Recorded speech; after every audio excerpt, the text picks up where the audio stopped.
السلام علیکم ورحمۃ اللہ۔ ان الحمد للہ نحمده ونستعینه ونستغفره ونعوذ باللہ من شرور انفسنا ومن سیئات اعمالنا من يهده الله فلا مضل له ومن يضلل فلا هادي له واشهد ان لا اله الا الله واشهد ان محمدا عبده ورسوله رب اشرح لي صدري ويسر لي امري واحلل عقدة من لساني يفقهوا قولي۔ آمین یا رب العالمین۔ ہر قسم کی تعریف اور شکر اللہ رب العزت کے لیے لائق اور زیبا ہے، جو ساری کائنات کا ایک و تنہا خالق، مالک، مربی اور منتظم ہے۔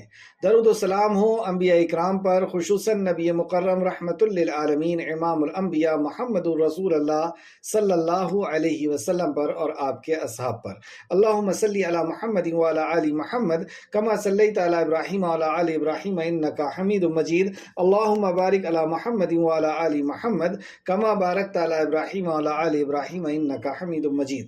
معزز سامعین اکرام، آج انشاءاللہ سورہ یاسین کی آخری رکوع ہمارے کلاس میں ہم پڑھیں گے۔ لفظی ترجمے کے اوپر غور کریں۔ اعوذ باللہ من الشیطان الرجیم، اے اللہ ہم تیری پناہ میں آتے ہیں شیطان سے۔ بسم اللہ الرحمن الرحیم، اللہ کے نام سے جو رحمان اور رحیم ہے۔ لفظی ترجمہ، آیت نمبر 68 سورہ یاسین۔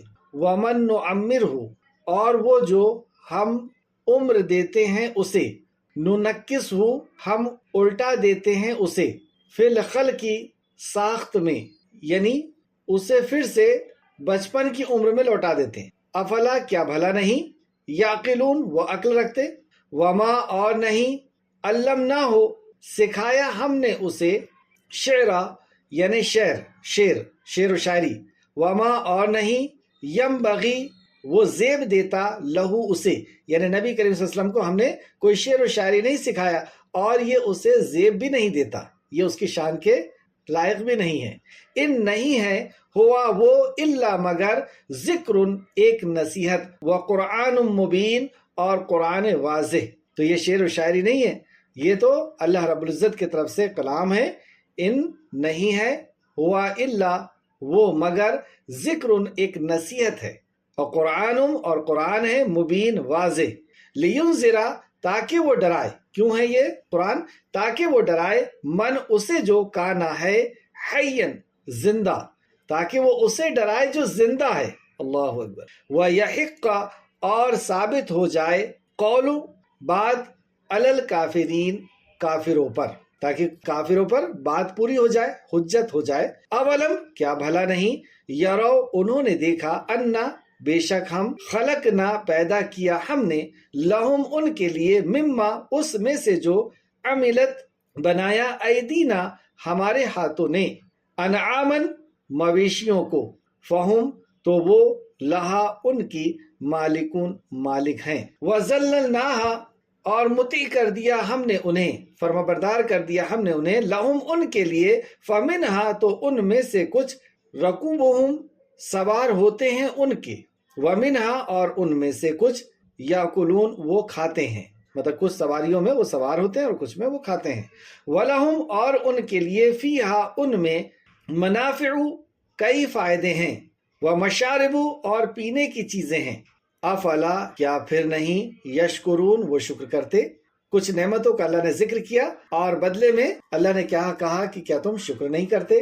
اس نعمت کو پا کر کے آئے تفسیر کی طرف، آیت نمبر 59 سورہ یاسین۔ وَمَن نُعَمِّرْهُ نُنَکِّسُ فِی الْخَلْقِ افلا تعقلون، اور جس شخص کو ہم زیادہ عمر دیں، گویا ہم اسے حالت پیدائش کے طرف لوٹا دیتے ہیں، کیا پھر وہ عقل نہیں رکھتے؟ اسی طرح سورہ روم آیت نمبر 54 میں بھی اللہ نے فرمایا، اللہ وہ ذات ہے جس نے تمہیں کمزوری کی حالت میں پیدا کیا، یعنی جب ہم پیدا ہوئے تھے تو بہت کمزور تھے، نہ کچھ بول سکتے تھے، نہ پکڑ سکتے تھے، نہ چل سکتے تھے، نہ اٹھ اور بیٹھ سکتے تھے، تو کمزوری کی حالت میں پیدا کیا، پھر اس نے کمزوری کے بعد طاقت عنایت کی، یعنی جوان کیا، پھر اس نے طاقت کے بعد کمزور اور بڑھاپا دیا، پھر جوانی کے بعد پھر سے بڑھاپا دیا، اور جو چاہتا ہے پیدا کرتا ہے، اور وہ خوب جاننے والا بڑی قدرت والا ہے۔ یہ اللہ رب العزت کی قدرت ہے۔ ایک اور آیت دیکھیں، سورہ حج آیت نمبر 5، اور بعض تم میں سے ناکارہ عمر تک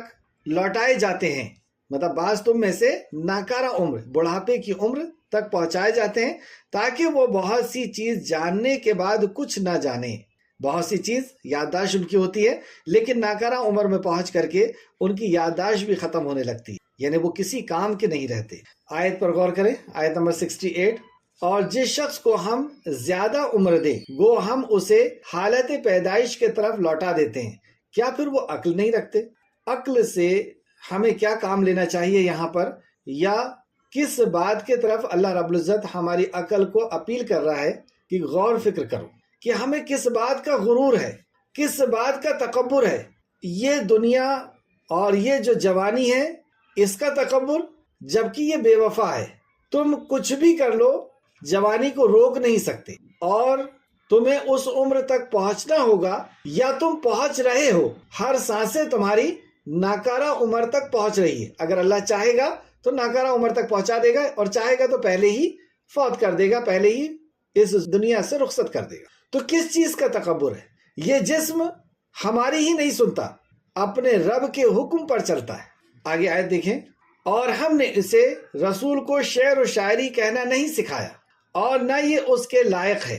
تو پہلی آیت سے ہمیں یہ نصیحت ملی کہ اس دنیا میں ہم ہمیشہ کے لیے نہیں آئے ہیں، ایک وقت مقررہ کے لیے آئے ہیں، اور اللہ رب العزت نے بہت کمزور پیدا کیا تھا، پھر طاقت عطا کی، اور پھر ہمیں کمزوری کی حالت میں لے کر کے آئے گا، یعنی اس دنیا سے ہمیں پھر سے رخصت ہونا ہوگا۔ اور ہم نے اس رسول کو شعر و شاعری کہنا نہیں سکھایا اور نہ یہ اس کے لائق ہی تھا۔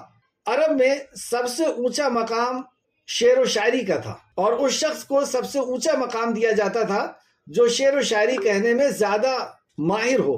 شعر و شاعری کا وہ دور تھا، اور آپ دیکھیں گے کہ شعر و شاعری اکثر فاحش پر مبنی ہوتی ہے، فاحش چیزیں اس کے اندر ہوتی ہیں۔ شعر و شاعری کے اندر اکثر کسی نہ کسی خاتون کا ذکر ہوتا ہے، عورت کا ذکر ہوتا ہے، اور اسے محفل میں اس کی تعریف اور اس کی کبھی بے عزتی اور کبھی اس کی تعریف کی جاتی ہے۔ شعر و شاعری کے اندر جھوٹ کا شمار ہوتا ہے، مبالغہ ہوتا ہے، مبالغہ آرائیاں ہوتی ہیں، اور سب سے اچھی شاعری وہی مانی جاتی ہے جس کے اندر جھوٹ سب سے زیادہ ہو۔ گانے وغیرہ بھی آپ دیکھ سکتے ہیں کہ تیرے لیے میں سورج چاند توڑ لاؤں گا، لا سکتا ہے؟ اس قدر جھوٹ، اس قدر دھوکہ۔ اور خدا بھی آسمان سے دیکھتا ہوگا تو میرے محبوب کو کس نے بنایا؟ استغفر اللہ، کیا تیرے والد نے بنایا اسے؟ اللہ سبحانہ تعالیٰ نے ہی تو بنایا اسے۔ تو جو ذہن میں آ گیا، صرف ایک مصرے سے دوسرے مصرے کو جوڑنا ہوتا ہے کہ پہلی پنکتی، پہلی لائن اس پر آ کے ختم ہوئی ہے، دوسری یہاں پہ ختم ہو گئی۔ اب یہ ختم ہو گئی کو دیکھ کر کے لوگ واہ واہ کرنے لگتے ہیں کہ کیا کہہ دیا اس نے، اور بعض دفعہ تو سمجھ میں بھی نہیں آتا کہ کیا اس نے کہہ دیا، اور بس اس کو تو یہ کہنا ہے کہ سبحان اللہ الحمدللہ۔ تو ایسی بات جس کے اندر کوئی نصیحت نہیں، آپ سوچیں نا کہ آپ مشاعرے میں جا رہے ہیں، شعر و شاعری کے محفل میں جا رہے ہیں، اور وہاں پر کیا لے کر کے لوٹ رہے ہیں؟ کیا کوئی نصیحت لے کے لوٹ رہے ہیں؟ کوئی عبرت لے کر کے لوٹ رہے ہیں؟ کیا وہاں سے لوٹنے کے بعد آپ ایک معزز انسان بن گئے، والدین کے فرمانبردار ہو گئے، بیوی کے ساتھ اور بچوں کے ساتھ انصاف کرنے والے ہو گئے؟ کیا کبھی آپ نے ایسا سنا ہے کہ ہمارا بیٹا جو ہے شعر و شاعری کرنے لگا ہے تو اب اس نے جو ہے یہ کرائم کو چھوڑ دیا اور وہ گھر کے اندر بہت اچھے طریقے سے رہنے لگا ہے، شعر و شاعری سے اسے ہدایت مل گئی؟ کیا کبھی سنا ہے آپ نے ایسا؟ تو نہ اس کے اندر نصیحت ہے، نہ اس کے اندر ہدایت ہے، نہ اس کے اندر کچھ ہے۔ یہ وہ شعر و شاعری کی میں بات کر رہا ہوں جو مکہ کے لوگ، عرب کے لوگ کیا کرتے تھے، جس کے اندر قرآن و حدیث نہیں ہوا کرتا تھا، جس کے اندر اللہ کے نبی کی باتیں اور اللہ رب العزت کی باتیں نہیں ہوا کرتی تھی، وہ شعر و شاعری کی بات ہے۔ اگر آج کے دور میں قرآن و حدیث کو شعر کے انداز میں عبرت اور نصیحت کے لیے پیش کرتا ہے تو وہ بات ایک الگ ہے، لیکن یہاں پہ جس شعر و شاعری کی بات ہو رہی ہے، یہ عرب کا وہ ماحول تھا کہ وہ شعر و شاعری کرتے تھے، اور اسی کو سب سے اچھا سمجھتے تھے جو شعر و شاعری میں سب سے اچھا ہو، جو زبان کے اندر جس کی پکڑ ہو، کیونکہ شعر و شاعری وہی کر سکتا نا جس کو زبان کے اندر پکڑ ہو۔ تو اللہ رب العزت نے فرمایا کہ یہ میرے نبی کی شان نہیں ہے جسے تم شان سمجھتے ہو، اور میرے نبی جو بیان کرتے ہیں وہ تو کلام ہے اللہ رب العزت کا، وہ کوئی شعر و شاعری نہیں ہے۔ تو آگے اللہ فرماتا ہے اِنَّ هُوَ إِلَّا ذِكْرٌ وَقُرْآنٌ مُبِينٌ، یہ کلام الہ تو سراسر نصیحت اور واضح قرآن ہے، یہ نصیحت سے بھرا ہوا ہے۔ ہر آیت کے اندر تمہیں نصیحت ملے گی، جیسے پہلی آیت میں ہم نے پڑھا 68 نمبر آیت میں، کتنی بڑی نصیحت ہے کہ ہم کس چیز پہ غرور اور تکبر کر رہے ہیں۔ یہ دنیا تو ہمارے ہاتھ سے روزانہ جا رہی ہے، روزانہ بڑھاپے کی طرف جا رہے ہیں، کچھ بھی کر لیں مرنا ہوگا، اس دنیا سے رخصت ہونا ہوگا۔ کس چیز کو حاصل کرنے اور کس چیز کو جمع کرنے کی کوشش کر رہے ہیں. کتنی بڑی نصیحت ہے کہ تم ابھی طاقت پہ غرور کر رہے ہو اور مظلوم کے اوپر ظلم کر رہے ہو. تمہیں بھی بوڑھا ہونا ہے اور تمہیں بھی ایسی عمر پہ پہنچنا ہے جو ناکارہ عمر ہو جائے گی. تم خود جاننے کے بعد کچھ نہیں جانو گے. تو یہ شعر و شاعری کہنے کے لیے محمد رسول اللہ نہیں آئے ہیں، اور وہ تو قرآن ہے جو اللہ فرماتا ہے یہ کلام الہ تو سراسر نصیحت اور واضح قرآن ہے. کیوں ہے؟ لِيُنذِرَ مَنْ كَانَ حَيًّا، تاکہ وہ اسے ڈرائے جو زندہ ہے. اللہ، کیونکہ مردہ اللہ رب العزت نے کسے کہا ہے؟ پچھلی آیتوں میں ہم پڑھ چکے ہیں کہ مردہ اللہ رب العزت نے اسے کہا ہے جو انکار کرنے والا، کفر کرنے والا. تو تاکہ وہ اسے ڈرائے جو زندہ ہے اور کافر پر اللہ کے عذاب کی بات ثابت ہو جائے. زندہ کے تعلق سے تفسیر ابن کثیر صفحہ نمبر 127 کے اندر فرماتے ہیں، اور قرآن کی نصیحت سے وہ شخص فائدہ حاصل کر سکے گا جس کا دل زندہ ہے. زندہ ہے سے مراد جس کا دل زندہ ہے اور جس کی بصیرت منور ہوگی، جس کی بصیرت منور ہوگی. جیسا کہ امام قتادہ رحمۃ اللہ علیہ نے فرمایا کہ جو زندہ دل ہے اور زندہ نظر والا ہوگا، جو زندہ دل والا ہوگا اور زندہ نظر والا ہوگا، وہ اللہ کے کلام سے فائدہ اٹھائے گا. اور ضحاک نے کہا ہے کہ جو عقل مند ہوگا، ضحاک رحمۃ اللہ علیہ نے، یہ سب مفسرین ہیں، اور انہوں نے کہا کہ جو عقل مند ہوگا. تفسیر الطبری کے حوالے سے تفسیر ابن کثیر نے نقل کیا. آیت نمبر 71، اولم یرو انا، کیا انہوں نے نہیں دیکھا کہ ہم نے اپنے ہاتھوں سے جو چیزیں بنائی ہے ان میں یقیناً ہم نے ان کے لیے چوپائے پیدا کیے. یعنی ہم نے نہیں بنائے، انسان نے نہیں بنایا، اللہ رب العزت نے پیدا کیا. اور وہ چوپائے یعنی گھریلو جانور، جیسے جو جانور گھریلو ہوتے ہیں، دودھ دیتے ہیں، جس سے ہم لوگ سواری کے لیے بھی استعمال کرتے ہیں، وہ جانور جو گھریلو جانور ہیں. پھر وہ ان کے مالک بن گئے. یعنی اللہ رب العزت نے ایسے بڑے بڑے اونٹ جیسے جانور اور بڑے بڑے جانوروں کو پیدا کیا اور تم ان کے مالک بن گئے ہو، اور ہم نے انہیں ان کے تابع کر دیا. کہ ایسے بڑے جانور ہیں لیکن چھوٹے سے بچے کے ساتھ یہ لوگ، جیسے اونٹ کی نکین کو اگر ایک چھوٹا سا بچہ بھی پکڑ کر کے چلائے تو وہ چلتا جاتا ہے، ایسا تابع فرمان کر دیا. ایسے بڑے بڑے طاقتور جانوروں کو تمہارے تابع فرمان کر دیا. چنانچہ ان میں سے کچھ کو سوار کرتے ہیں، مطلب کچھ کی وہ سواری اختیار کرتے ہیں، کچھ کو سواری کے طور پر استعمال کرتے ہیں، اور ان میں سے کچھ کو وہ کھاتے ہیں. کھاتے ہیں سے مراد اس کے دودھ کو، اس کے اون کا استعمال کرتے ہیں، اس کے چمڑے کا، اس کے گوشت کا استعمال کرتے ہیں، اور سواری اور حل وغیرہ کے لیے بھی اس کو استعمال کرتے ہیں. اور ان کے لیے ان چوپایوں میں اور بھی فائدے ہیں. اس کے علاوہ بھی بہت سے فائدے ان چوپایوں سے، ان گھریلو جانوروں سے اٹھاتے ہیں. اتنی بڑی نعمت دے کر کے ہمارا خالق ہم سے کیا چاہتا ہے؟ تو فائدہ اٹھاتے ہیں. اور پینے کی چیزیں ہیں جیسے دودھ، اور دودھ کے بعد پھر دہی، چھاچھ وغیرہ اور بھی چیزیں بنتی ہیں. اتنی بڑی نعمت، یہ گھریلو جانور جو ہیں یہ ہمارے لیے بہت بڑی نعمت ہے. فرض کریں کہ اگر یہ جانور نہیں ہوتے تو اون سے اور چمڑے سے ہم فائدہ اٹھاتے ہیں، گوشت سے فائدہ اٹھاتے ہیں، اور اسی طریقے سے دودھ وغیرہ سے فائدہ اٹھاتے ہیں، اور دودھ سے کئی چیزیں بنتی ہیں. تو اتنی بڑی نعمت ہمیں دے کر کے اور ہمارے تابع فرمان کر کے ہمارا خالق کیا چاہتا ہے؟ افلا یشکرون، کیا پھر تم شکر نہیں کرتے؟ اتنی بڑی نعمت دے کے ہمارا خالق ہم سے صرف یہ چاہتا ہے کہ تم الحمدللہ کہہ دو. اس نعمت کو پا کر کے الحمدللہ، جیسے نبی کریم صلی اللہ علیہ وسلم کا فرمان کہ آپ صلی اللہ علیہ وسلم نے فرمایا کہ تمہیں جو نعمت ملتی ہے اگر اس کا شکر ادا کر، الحمدللہ کہہ دیں، اس نعمت کو پا کر کے الحمدللہ کہہ دیں تو یہ اس کی قیمت ادا ہو جائے گی. ورنہ ہم کیا قیمت دے سکتے ہیں اس گوشت کی اور دودھ کی اور ان جانوروں کی؟ تو الحمدللہ کہہ دینا یعنی نعمت کی نسبت اللہ کی طرف کر دینا، اور شکر ادا کرنا یہی توحید ہے. کیونکہ نعمت کی نسبت اگر ہم نے مخلوق کی طرف کر دی تو یہ شرک ہو جائے گا. تو ہمارا رب کیا چاہتا ہے کہ اللہ نے نعمت دیا ہے، ہم اس کا شکر اللہ رب العزت کو ادا کریں، مخلوق کو نہیں، نہ اپنے آپ کو. ہم بھی مخلوق کے اندر ہیں. آیت نمبر 74، اور انہوں نے اللہ کے سوا کئی معبود بنائے تاکہ ان کی مدد کی جائے. معبود کیوں بنایا جاتا ہے؟ تاکہ ان کی مدد کی جائے. یعنی وہ اگر ضرورت مند ہے تو ان کی ضرورت وہ پوری کر دے، یا وہ کسی مصیبت کے اندر پھنسے ہوئے ہیں تو ان کی مصیبت دور کر دے. انہیں کسی چیز کی ڈیمانڈ ہے تو وہ ڈیمانڈ پوری کر دے، اور کوئی پریشانی میں، کوئی پرابلم میں ہے تو ان کی پرابلم دور کر دے. اسی لیے وہ اللہ کے علاوہ کسی اور سے یہ آستھا رکھتے ہیں، اور یہ آستھا رکھنا یہ عبادت ہے. جیسے کہ اللہ نے فرمایا، اب غور کریں، انہوں نے اللہ کے سوا کئی معبود بنا لیے. تو معبود بنا لیے، عبادت کرتے ہیں. عبادت کیا ہے؟ اسی آیت کے اندر دیکھیں، اور انہوں نے اللہ کے سوا کئی معبود بنا لیے تاکہ ان کی مدد کی جائے، تاکہ وہ ان کی مدد کرے۔ ایاک نعبد و ایاک نستعین، ہم نماز کے اندر روزانہ پڑھتے ہیں کہ اللہ ہم تیری ہی عبادت کرتے ہیں اور تجھ ہی سے مدد چاہتے ہیں۔ تو مدد اللہ کے علاوہ کسی اور سے چاہنا اس شے کے بارے میں جس کا اختیار اللہ نے مخلوق کو نہیں دیا، جیسے بیماری ٹھیک کرنا، جیسے اولاد کا دینا، جیسے رزق کا دینا، مصیبت اور پریشانی کا دور کرنا، تو یہ ان کو مددگار بناتے ہیں۔ اب باطل معبود یعنی اللہ کے علاوہ جس کو معبود بنایا جاتا ہے اس کی حقیقت اللہ رب العزت نے آیت نمبر 75 میں 75 میں بیان فرمایا، اور وہ معبود ان کی مدد کی طاقت نہیں رکھتے۔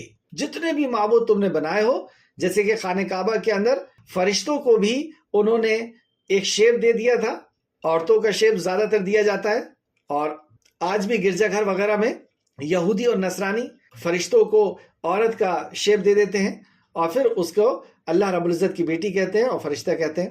اور اس طریقے سے یعنی فرشتوں کو بھی انہوں نے معبود بنا لیا تھا، انبیاء علیہ السلام کو بھی، بزرگوں کو بھی، اور پھر پتھر بھی رکھ دیے تھے، پیڑ بھی رکھ دیے تھے، اور عورتوں کو بھی رکھ دیا تھا۔ اس طریقے سے بہت ساری چیزیں 365 چیزیں وہاں پہ رکھ دی گئی۔ تو اللہ رب العزت نے ان سب کو خطاب کر دیا کیونکہ یہ سب مخلوق ہیں، اور اللہ کہتا ہے وہ معبود ان کی مدد کی طاقت نہیں رکھتے، یعنی وہ بے جان چیزیں۔ اور آج کے دور میں تو مسلمان اس قدر گر گیا کہ وہ بے جان چیزوں کو بھی معبود بنا لیا، دھاگوں کو اور انگوٹھی میں پہنے جانے والے پتھر کو کہ یہ غصے کو دور کرے گا یا فلاں پریشانی کو دور کرے گا۔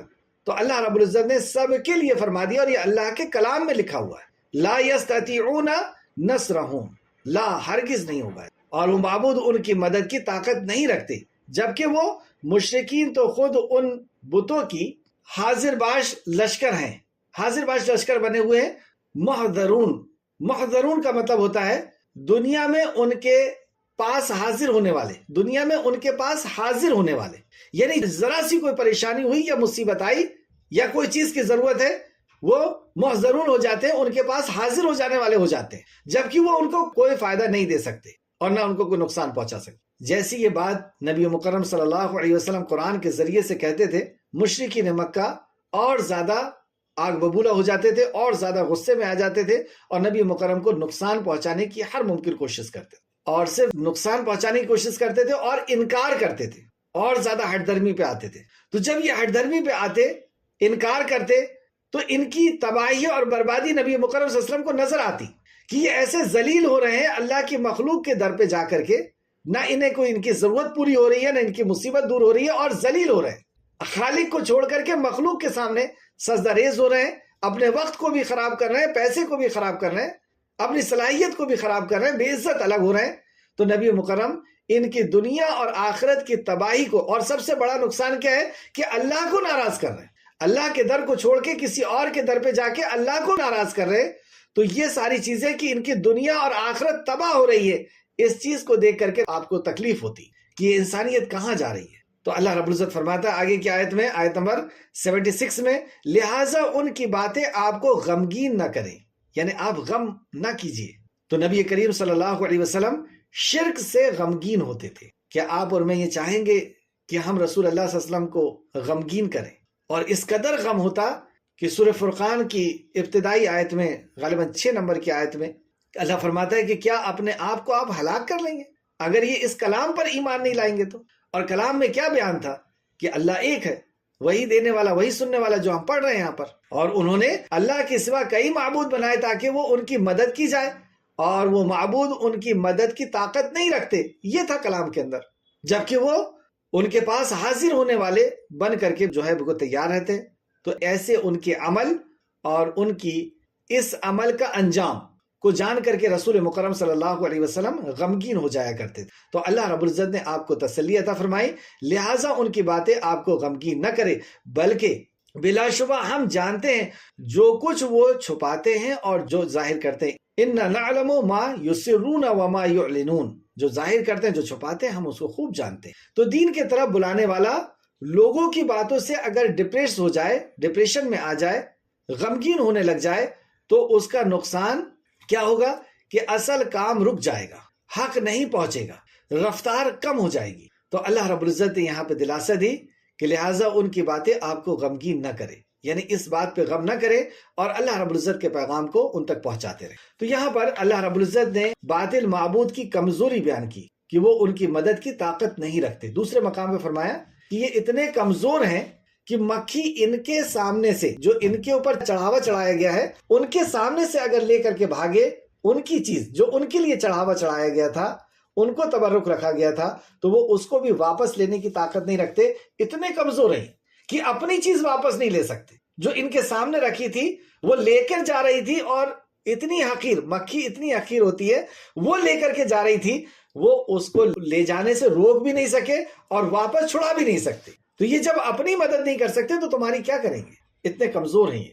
آیت نمبر 77، کیا انسان نے نہیں دیکھا کہ بے شک ہم نے اسے نطفے سے پیدا کیا۔ اس کے باوجود وہ یہ کہتے ہیں، جب نبی مکرم صلی اللہ علیہ وسلم نے انہیں آخرت کے تعلق سے دعوت دی کہ تم یہ جو شرک کر رہے ہو اور کفر کر رہے ہو، یعنی نبی کا انکار کر رہے ہو، آخرت کا انکار کر رہے ہو، تو مرنے کے بعد اللہ رب العزت تمہیں زندہ کرے گا اور تمہیں اس عمل کا حساب دینا ہوگا۔ تو انہوں نے آخرت کا انکار کیا۔ جب آخرت کا انکار کیا تو اللہ رب العزت نے آخرت پر یقین کے لیے کئی زاویے سے، کئی اینگل سے، کئی طریقوں سے سمجھایا، جیسے کہ ایک یہاں پر ہم دیکھتے ہیں آیت نمبر 77، کیا انسان نے نہیں دیکھا کہ بے شک ہم نے اسے نطفے سے پیدا کیا، پھر یکایک وہ کھلا جھگڑالو ہو گیا۔ انسان کی حقیقت بتایا اللہ نے کہ تم کیا تھے، ہم نے تمہیں نطفے سے پیدا کیا۔ سورہ مرسلات آیت نمبر 20 سے 22، کیا ہم نے تمہیں حقیر پانی سے نہیں پیدا کیا، پھر ہم نے اسے ایک محفوظ جگہ میں رکھا، ایک وقت متعین تک۔ محفوظ جگہ میں یعنی ماں کے رحم کے اندر، جو بالکل محفوظ جگہ ہے، پورے جسم میں سب سے زیادہ محفوظ جگہ ماں کا رحم ہوتا ہے، وہاں پر تمہیں رکھا ایک مقررہ وقت تک۔ پھر دوسرے جگہ سورہ دہر آیت نمبر 2 کے اندر اللہ فرماتا ہے، بلا شبہ ہم ہی نے انسان کو نطفے مخلوط سے پیدا کیا، یعنی 2 قسم کے نطفے سے، مخلوط نطفے سے انسان کو پیدا کیا۔ انسان کی پیدائش جو نطفے سے ہوئی ہے، اس کے تعلق سے ایک اگزامپل دے کر کے نبی کریم صلی اللہ علیہ وسلم نے سمجھایا، جسے مسند احمد نے روایت کیا ہے۔ رسول اللہ صلی اللہ علیہ وسلم نے ایک دن اپنے ہتھیلی پر لعاب دہن رکھا، پھر اس پر اپنی انگلیاں رکھتے ہوئے فرمایا، اللہ تعالیٰ فرماتا ہے کہ اے ابن آدم، حدیث قدسی، اے ابن آدم تو مجھے کہاں عاجز کر سکتا ہے، یعنی اللہ کو کہاں تھکا سکتا ہے، اللہ رب العزت سے بھاگ کر کے کہاں جا سکتا ہے۔ میں نے تجھے اس طرح کی چیز سے پیدا کیا ہے، یعنی تھوک کے جیسی چیز سے پیدا کیا، حتیٰ کہ میں نے جب تیرے اعضاء کو ٹھیک کیا اور تیرے قامت کو مدلل رکھا تو اپنی چادر میں چلنے لگا، یعنی فخر کرتے ہوئے تو اپنی چادر میں چلنے لگا۔ میں نے تجھے حقیر چیز سے پیدا کیا، اور جب تجھے میں نے معتدل کیا، یعنی جوان کیا، طاقتور کیا، اثر و رسوخ والا کیا، تو غرور کرتے ہوئے چادر میں چلنے لگا، اور زمین میں تیری دھاک تھی، پھر تو نے مال جمع کیا اور خرچ نہ کیا، حتیٰ کہ جب وہ جان ہنسلیوں تک پہنچ گئی، حتیٰ کہ جب تو پھر بڑھاپے کی طرف آنے لگا اور جان ہنسلیوں تک پہنچ گئی تو کہنے لگا کہ میں صدقہ کرتا ہوں، مگر اب صدقے کا وقت کہاں ہے، اب صدقے کا وقت کہاں ہے۔ مسند احمد جلد نمبر 4 صفحہ نمبر 210۔